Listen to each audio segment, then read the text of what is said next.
EVs are now cheaper than gas cars in America. Sounds wild, but actually it's true, at least for another week anyway. Hello, my friends. Welcome to the channel. I'm Sam Evans. You're watching the Electric Viking. YouTube's new algorithm means that you're often not getting all of our videos in your feed. There's 7,500. I'm pretty sure you're probably not seeing a lot of them. In the description, there is a link to our newsletter. Click on that and you can get an update every day of all the latest news in the electric car industry. Inside EVs is just reported that price parity between electric and combustion vehicles has launched electric vehicles into the stratosphere in the few markets that have reached that elusive milestone. Now, of course, we know in China, in many cases, EVs are cheaper than hybrids or gasoline-powered vehicles. Not always, but often they are. And that price decline, that price advantage, I should say, of EVs will continue to grow. The logic is simple here. Electric cars may be cleaner, cheaper to refuel, and faster from standing stop than gas vehicles. But if you can't afford one in the first place, then, well, you can't benefit from the savings.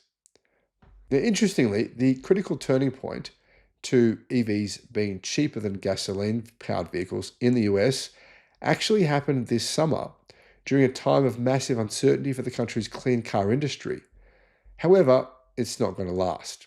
In July and August, the average transaction price for an EV was less than that of a combustion-powered vehicle. And I reported on that actually about a month ago, showing, well, not quite a month ago, actually, it was 3 weeks ago, showing the average transaction price of EVs was a fair bit lower than the average transaction of internal combustion cars. Last month, the average new EV cost an estimated $44,900, $600 less than the $45,500 that was paid for a gas vehicle on average. In January 2023, before Tesla started cutting prices, the average EV cost $62,500, which was $16,000 more than the average price of a gasoline-powered vehicle, according to data from JD Power. So isn't that amazing, the price? Right, during this period of time, in the last 2.5 years, inflation has skyrocketed.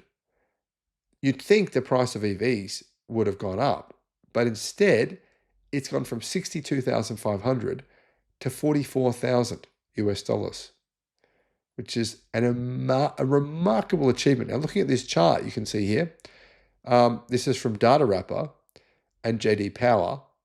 You can see here the decline in price for EVs has been staggering.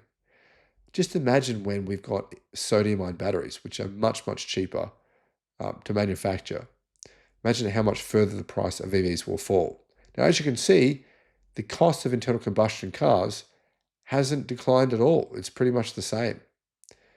And really, the only trend here is that EVs prices are going down whilst internal combustion prices are not going down. The gap of $600 is small, but it is still a big shift when you consider the historical change. And here's what JD Power's Tyson Jomini, the firm's senior vice president of data and analytics, said. It is recent and rare that we're seeing EV transaction prices fall below internal combustion. However, unfortunately, the clock is ticking. There's some amazing EV deals on right now, but in 1 week, EV incentives in the US will be cancelled until Donald Trump leaves office, at least anyway. Once we hit October, the clock strikes midnight on October the 1st. A lot of these EVs turn into pumpkins and they become more difficult to sell, he said, because they no longer have the $7,500 tax credit. Some manufacturers, like Lucid and others, are still offering that tax credit. They're going to discount their cars $7,500 at least in the near-term future, after that tax credit has expired from the United States government. In August, the average manufacturer incentive spend per EV hit nearly $7,500, said JD Power. And the firm put the average discount from the EV tax credit at around US $5,000. Now, even though something of a loophole, all EV leases can benefit from the entire $7,500 EV tax credit. For EVs purchased outright, rules surrounding assembly location, battery sourcing, and personal income mean that only a fraction of models qualify. As a result, Since the latest tax credit policy took effect in 2022, EV leasing has exploded, hitting 70% of EV transactions in July. In fact, as well as that, there's some amazing deals. For example, the Volkswagen ID4 you can lease for about $130 a month. That is crazy. Federally funded discounts have risen in parallel. JD Power says that consumers buying or leasing a new EV saved $5,000 thanks to the federal tax credit in 2024, up from $4,300 in 2023. This is actually mirroring, like I said before, what has been happening in China. Government incentives and programs have helped Chinese companies to make more affordable cars. So has mass production. I mean, the truth is the US hasn't really hit mass production of EVs yet, neither has Europe. Only China has done that. And EVs in China are much cheaper than in the United States and Europe. In 2018, in China, only 10% of electric cars sold in the country were cheaper than their internal combustion engine equivalents, according to the International Energy Agency. By 2024, that proportion rose to 66%.